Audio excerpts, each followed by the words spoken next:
Auzubillahiminashaitanirrajim. Bismillahirrahmanirrahim. Ladies and gentlemen, Assalamu alaikum. This is me, Sara Baloch, and I warmly welcome each one of you to the mega transmission of PSL Season 9. We call it Cadbury Dairy Milk PSL Hangama. The show has been presented to you by Lifebuoy Herbal Shampoo, brought to you by New by Kaizen Paint, powered by HBL and refreshed by Coke Janab. I hope you guys are keeping yourself well. आज कोई match नहीं था, लेकिन lots of controversies are in the air and we have to discuss that. कल qualifier है between Peshawar ज़ुल्मी and Multan Sultan. जनाब, कौन top wicket taker रहा, कौन जो है वो मोस्ट रन स्कोरर रहा. बहुत सारे यहाँ पे जो है ना इंसिडेंट्स भी हुए हैं. अगर हम बात करें इस PSL सीज़न 9 के, हमेशा होते हैं, चाहे वो ओडिया हो, वो टेस्ट क्रिकेट हो रहा हो, या वो एशिया कप हो, या वो T20 हो. तो ये चीज़ें तो होती रहेंगी. इंसान है और वो हम तो जो है वो ख़ता के पुतले हैं. सो ये बहुत सारी मिस्टेक्स हुई हैं, हम डिस्कस करेंगे. लेकिन उससे पहले I would like to welcome our panellist on the show. Yes, with me here on the show I have been joined by two former cricketers. एक तरफ हमें ज्वाइन किया है पाकिस्तान के फॉर्मर कैप्टन. वेलकम करते हैं मिस्टर सलीम मलिक साहब को. अस्सलाम वालेकुम, हाउ आर यू डूइंग? अस्सलाम वालेकुम सारा, कैसी हो आप? I am good and I like the colour. ये जो आपने आज को बोल्ड ब्लू पहना है, आई होप कैमरा सही दिखा रहा हूँ. यस, ये हम एक दूसरे की तारीफें करते रहते हैं ना. You scratch my back, I scratch you. ये वाला हिसाब है सर. लेकिन मैं तो जेन्युइन करती हूँ ना. अच्छा, नहीं, हम भी जेन्युइन करते हैं. All genuine. सर, तो कैसा गुजरा आज का रोज़ा? अल्हम्दुलिल्लाह, ऑल गुड.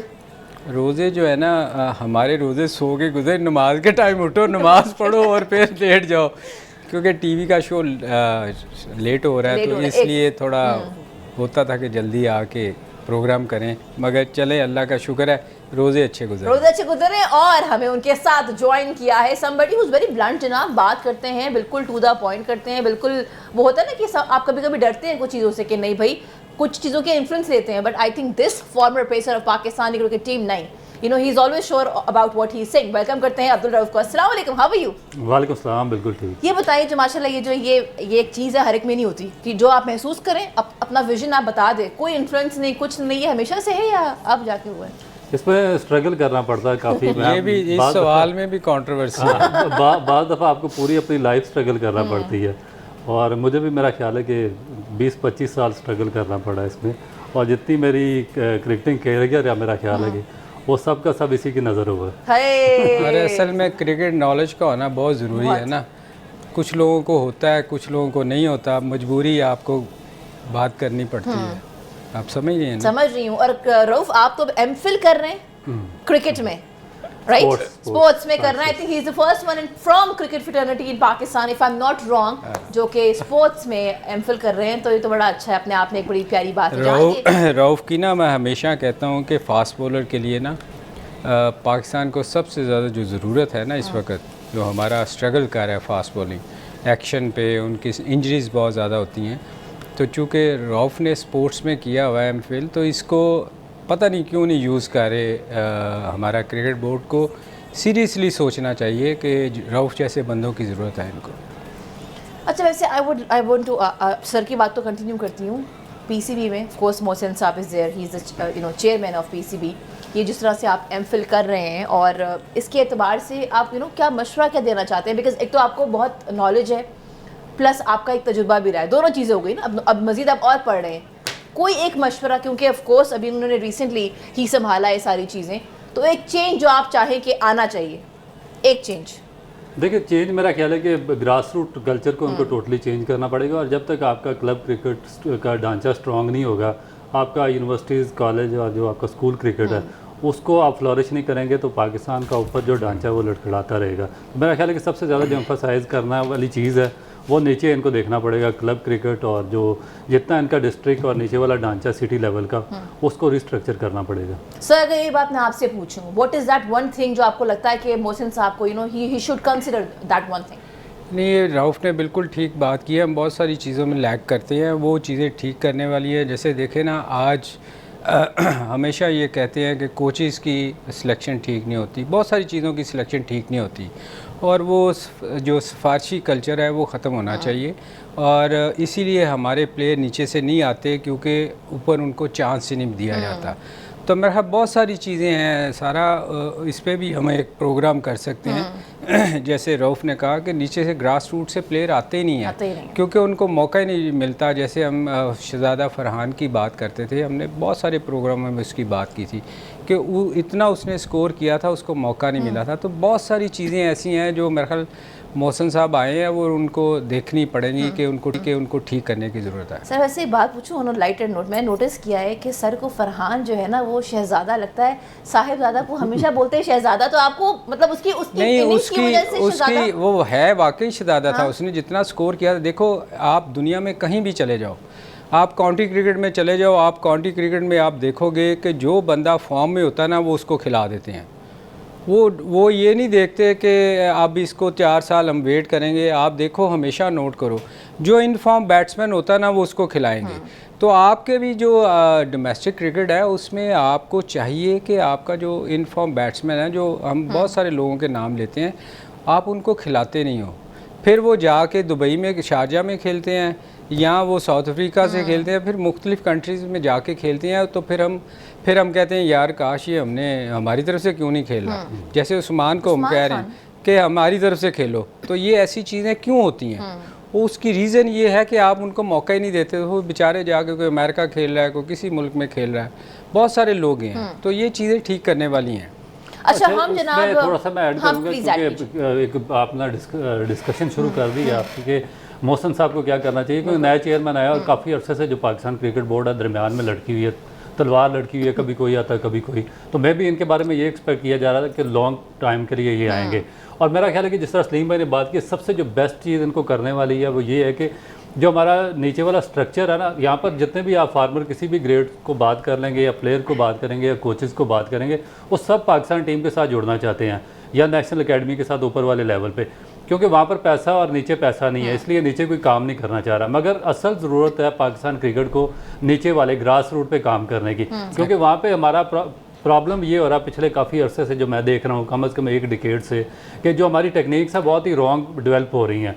हमारा कोई बैट्समैन आता है, वो रॉन्ग टेक्निक के साथ आ जाता है, हमारा कोई बॉलर आता है, उसकी टेक्निक रॉन्ग आ जाती है, और उसके बाद फिर इनको साइकोलॉजिकल अपब्रिंगिंग की ज़रूरत होती है। हम अपना कैप्टन प्रॉपरली फंक्शन नहीं कर सकते, उसको तैयार नहीं कर सकते। तो ये काफ़ी सारी चीज़ें हैं। ये इनका प्रॉब्लम ये हो रहा है कि हमारे जो कोचेज़ हैं नीचे, जो सिस्टम हमारा पूरा वर्क कर रहा है, वो इतने वेरी वेल एजुकेटेड या वेरी वेल नहीं है, या जो लेटेस्ट टेक्नोलॉजीज़ हैं उनका यूज़ उनको नहीं आता है। इस वजह से जो हमारा सारे का सारा नीचे वाला ढांचा है वो सफ़र कर रहा है। और जब नीचे से यही प्लेयर जब पाकिस्तान की टीम में आते हैं, तो फिर हमें ये प्रॉब्लम होती है, किसी को इंजरी हो जाती है, किसी का साइकोलॉजिकल इशू हो जाता है, किसी का मेंटल इशू हो जाता है, किसी की अग्रेसिव बॉडी लैंग्वेज की वजह से हमें उसको टीम से साइडलाइन करना पड़ता है। तो इसको मेरा ख्याल है कि नीचे से टैकल करने की रऊफ, आई थिंक ये बहुत सीरियस डिस्कशन है, और आज चूंकि डिस्कशन शुरू हो चुकी है, मैं चाहूंगी आप हमें अपने मैसेज भेजिए, मैं बनूंगी आपकी आवाज। Will have a detail discussion, keep watching PSL हंगामा।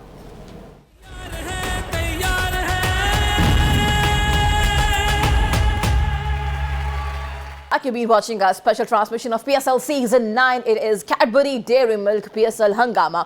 This show has been presented to you by Lifebuoy Herbal Shampoo, brought to you by New by Kaizen Paint, powered by HBL and refreshed by Coke. Break पे जाने से पहले we were having a discussion कि भी PCB में क्या-क्या changes आने चाहिए। मोहसिन साहब जो हैं वो one by one of course चीज़ों को देख रहे हैं। So हमारे दोनों panelist they had their take, लेकिन on the other hand PCB की एक डिस्कशन जो है वो काफ़ी टाइम से चल रही है शेन वॉटसन के साथ, to be appointed as the head coach, लेकिन ही इज़ बीइंग रिलक्टेंट जनाब। अब वो उसमें क्या वजह हो सकती है? शायद एक वजह ये भी हो सकती है for him not to accept this proposal. शायद उनको कंसिस्टेंसी नज़र नहीं आ रही है पाकिस्तान के पीसीबी के अंदर।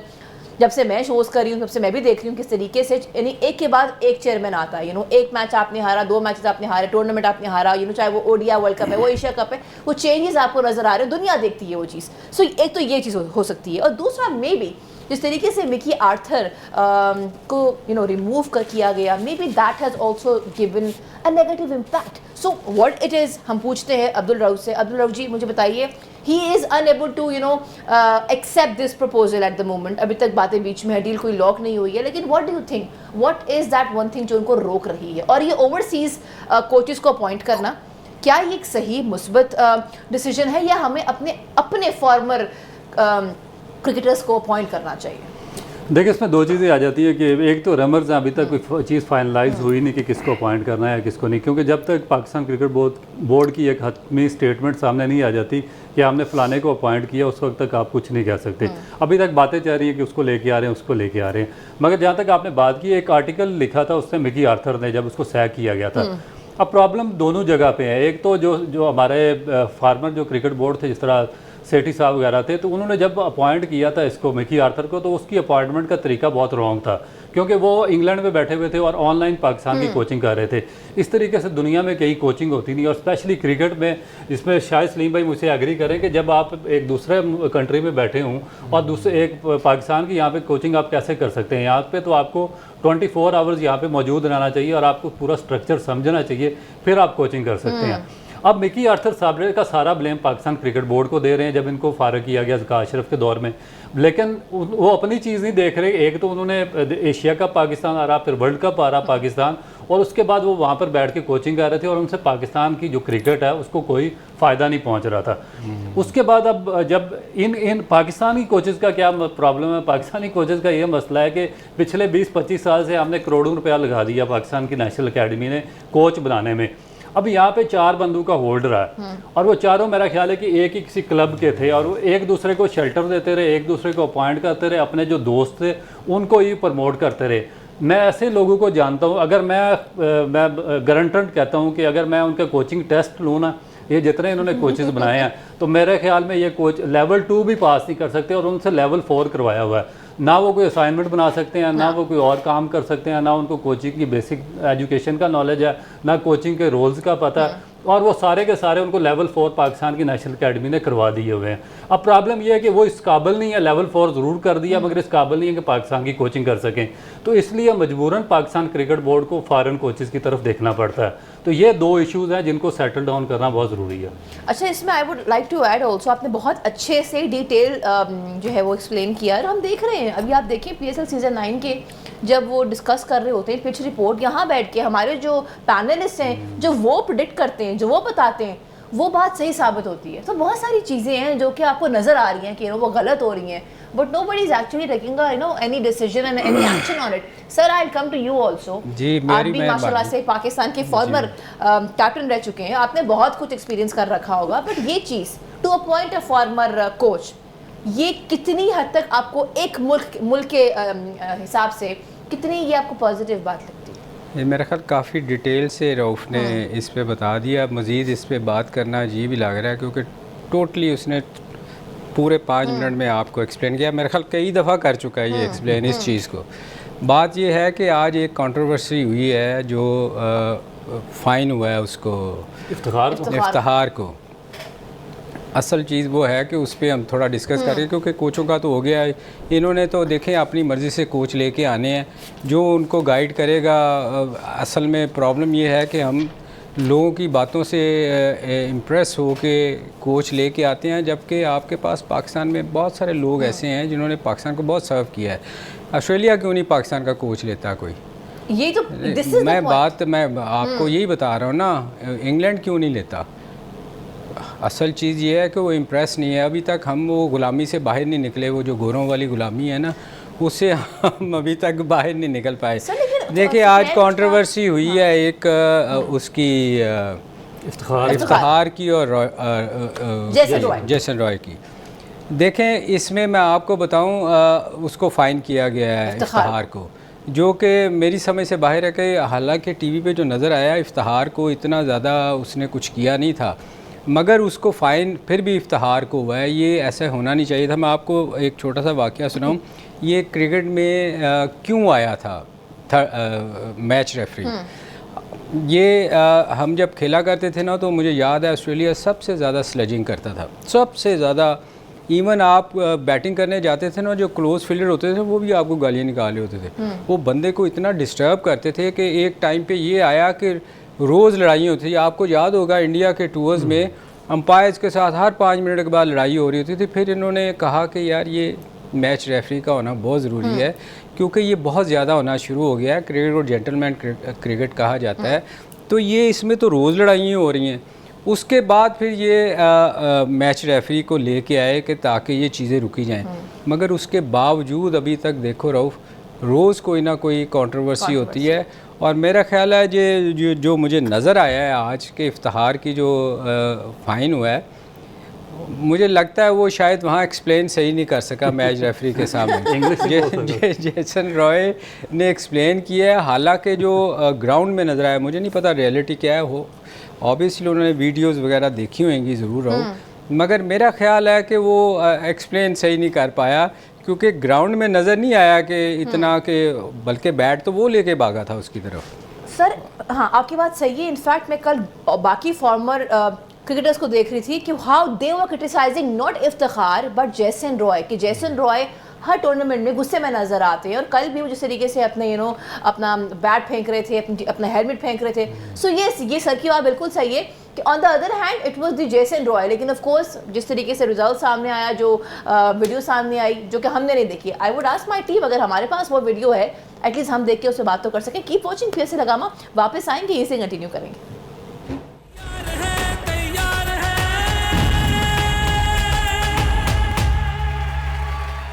You've been watching a special transmission of PSL Season 9. We call it Cadbury Dairy Milk PSL Hangama.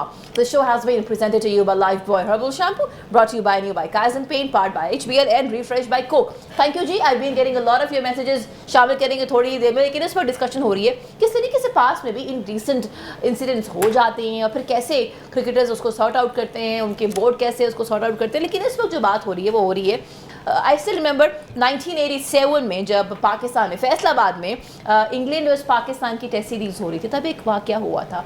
उसकी डिटेल क्या है मैं चाहूँगी कि हम डेफिनेटली सलीम साहब से पूछें। हुआ कुछ यूँ था कि इंग्लैंड के जो फॉर्मर कैप्टन है माइक गैटिंग, उनका कोई डिबेट शुरू हो, कोई आर्ग्यूमेंट शुरू हो गया था पाकिस्तानी एम्पायर शकुर राना से। बड़ा फेमस वाक़या है, लेकिन हम सुनेंगे ये सलीम साहब की ज़ुबानी। सर क्या हुआ था?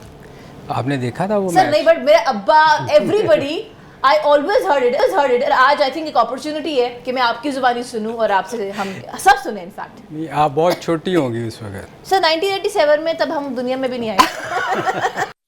लेकिन कोई बात नहीं, बताइए ना।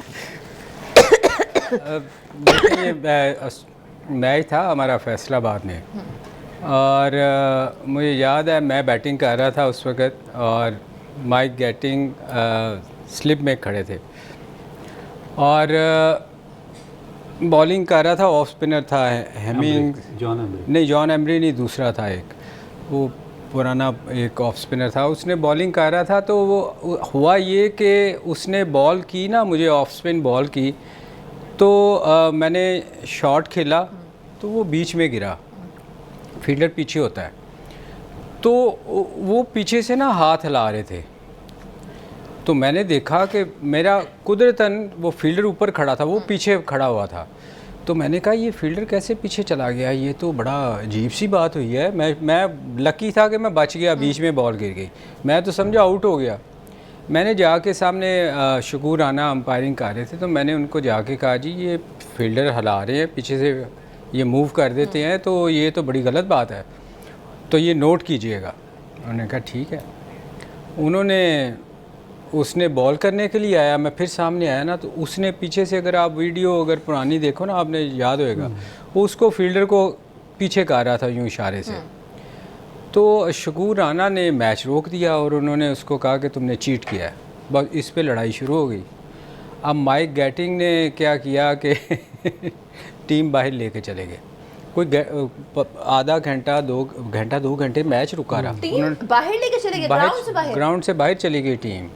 फड्डा हो गया, बड़ा लंबा फड्डा हुआ था वो, उस पर बड़ी अखबारों में, इंग्लैंड में, इधर उधर बड़ा इशू बना था ये कि 2 घंटे के लिए मैच रुका रहा।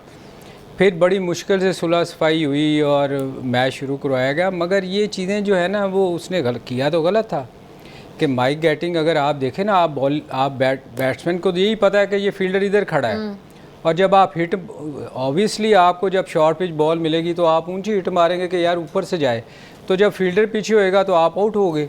तो ये था, तो उसने गलत जो भी किया था माइक गैटिंग ने, तो उस पर कसूरवार, फिर वही बात जैसे हमारा इफ्तिहार कसूरवार ठहराया गया है कि उसमें भी शकूर राना को बड़ी उस पर क्रिटिसाइज़ किया गया, इंग्लैंड में भी पाकिस्तान में भी, कि जी मैच रुक गया। और ये ऐसी चीज़ें मेरे ख्याल हमारे इल्ज़ाम एंड में लगता पाकिस्तानी प्लेयर पे ही है। जैसे आज इफ्तार बेचारा फंस गया है कि नज़र बज़ाहिर ये आ रहा था कि उसने रॉय ने किया गलत। तो सर आई हर्ड के अखबारों में ये भी था कि उन्होंने अपोलॉजी का भी डिमांड की थी कि umpire should make an apology to me. इसीलिए मैं बता रहा हूँ कि उसको इतना बड़ा इशू बना दिया गया था, जो कि सामने नज़र आ रहा था, वीडियो दिखाई गई थी कि वो हाथ से इशारा कर रहे हैं फील्डर को कि पीछे हो जाओ, इस तरह इशारा था। उसके बावजूद गोरे चूँकि इतने स्ट्रॉन्ग थे, क्रिकेट ही उनकी थी, जैसे अब इंडिया की है वैसे उस वक़्त इंग्लैंड की थी, तो उन्होंने बड़ी डिमांड की थी और बड़ा प्रेशर डाला था कि इनको दोबारा अंपायरिंग ना करने दी जाए। वो तो खैर हमारे क्रिकेट बोर्ड ने बड़ा स्ट्रॉन्ग एक्शन लिया कि उनको अंपायरिंग फिर भी उन्होंने की, मगर ये था कि उनका तो कैरियर ख़त्म करना चाह रहे थे कि इनको अब आइंदा ना हम देखें। सर लेकिन बहुत सारे लोग हमें देख रहे हैं, उनकी नॉलेज के लिए अगर आप बता दें कि इसका रूल है क्या, होता क्या है असल में? देखिए गलती तो उसकी थी, आप फील्डर को मूव तो नहीं कर सकते अनलेस के बॉल हो जाए, तो उसके बाद अगर वो भाग के मूव हो सकता है। आप ड्यूरिंग द बॉलिंग अगर कोई बॉलर बॉल करने आ रहा है तो आप इशारा करके अपनी जगह से आप हिल नहीं सकते। ये नहीं हो सकता कि आप एक बॉलर बॉल करने आए और आप भाग के पीछे जाना शुरू हो जाएं, वो गलत है। वो तो आप फिर चीट कर रहे हो ना किसी टीम के साथ भी।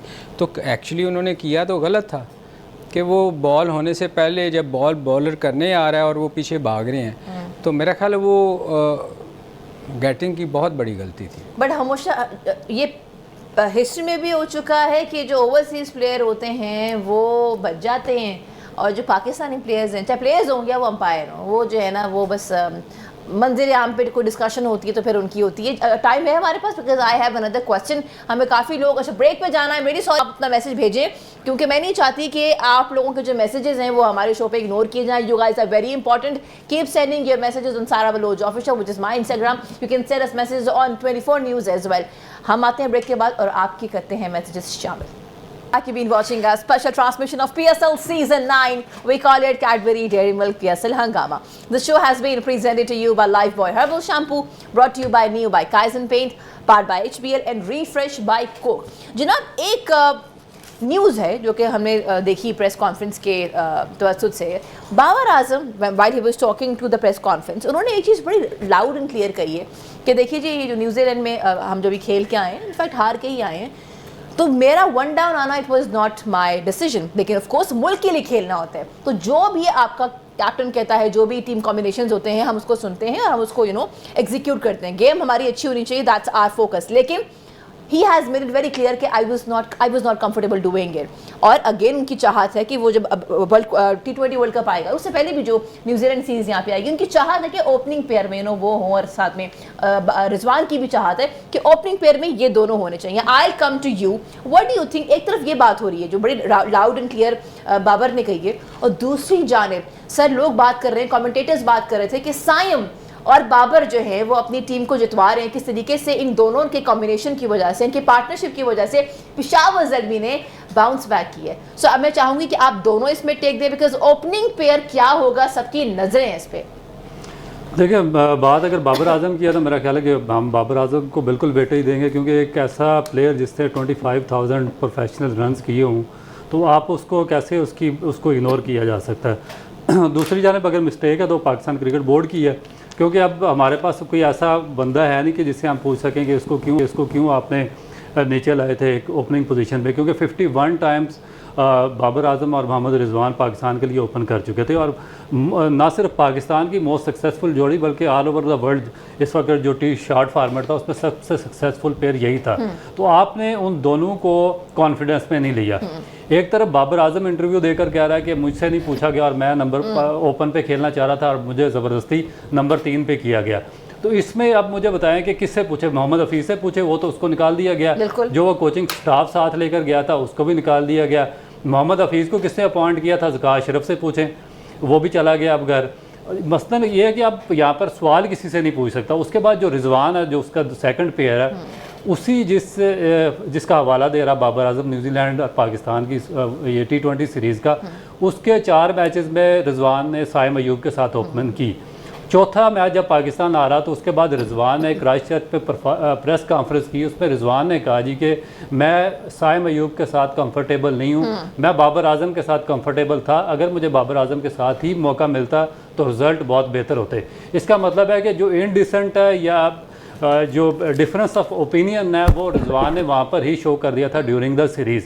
तो इसमें अब हमारे पास मसला ये है कि हम अब किसी से पूछ भी नहीं सकते, क्योंकि क्रिकेट बोर्ड भी चेंज हो चुका है, आपका हेड कोच भी चेंज हो चुका है, डायरेक्टर भी चेंज हो चुका है, तो कोई चीज़ ऐसी सामने है नहीं जिससे बंदा ये क्वेश्चन पूछ सके, मगर क्वेश्चन ये वैलिड है।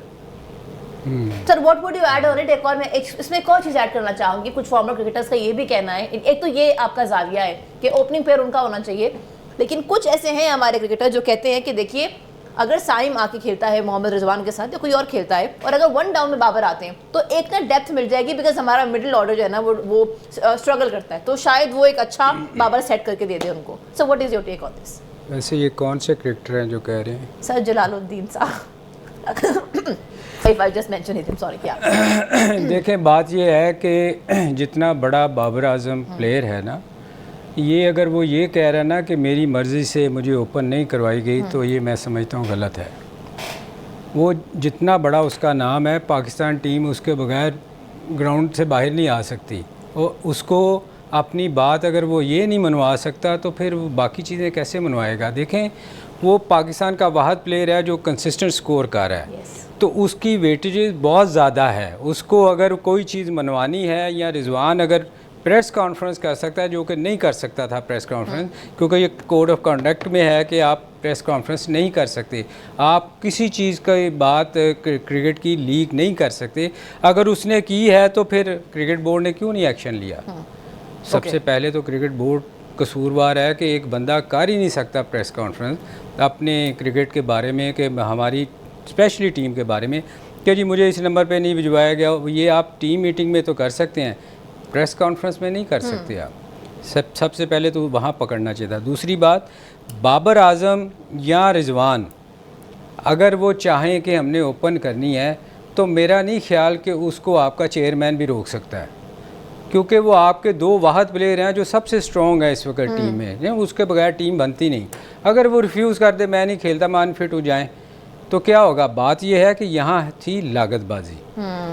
जो हफीज़ चाह रहा था कि उसको तोड़ना चाह रहा था, जबकि उसने अपने स्टेटमेंट में कहा कि जी मैंने इनको ओपन करने नहीं दी, मैंने इनका तोड़ा, ये कि एक ओपन ना करें। ये चीज़ जो है ये ऐसी नहीं होनी चाहिए। देखें नेशनल इंटरेस्ट सबसे पहले होना चाहिए। आपको बाबर आजम और रिजवान सबसे अच्छा, जितनी भी उन्होंने पार्टनरशिप की एज ओपनर, सबसे अच्छा पार्टनरशिप उनकी रही है अभी तक। बाकी आप उठा के देख लें, जितने भी आपने चेंजेस किए हैं उसमें फ़ख्र ज़रूर आता था कि वो एक वाहद प्लेयर था जो आपको मैच जितवाता था, बीच में आके वो बहुत तेज़ खेलता है, उस पर आप चांस ले सकते थे। बाकी जितने साइम शाइम हारस सूरस, ये कोई प्लेयर, ये वो प्लेयर नहीं है जो आपको लंबा स्कोर करके दें। तो इसलिए बाबर आजम, अगर बाबर आजम ने ओपन करनी है, मुझे बात कंप्लीट करने दें 1 मिनट, अगर बाबर आजम ने ओपन करनी है तो वो करेगा, या रिजवान ने करनी है, उनको डिक्टेट करना चाहिए कि हम कंफर्टेबल इस पे नहीं है, हम ओपन करेंगे, तो क्यों नहीं करेंगे? ज़रूर करेंगे। आई थिंक इट्स एक डिस्कशन है जो अभी शुरू हो चुकी है, कल भी हम आएंगे और इस पे मजीद डिस्कशन करेंगे। Keep watching 24 news because we have to wrap up the show. Thank you for being here on the show and thank you for watching our special transmission of PSL season 9। This is me Sara Baloch signing out. जाते जाते पाकिस्तान जिंदाबाद।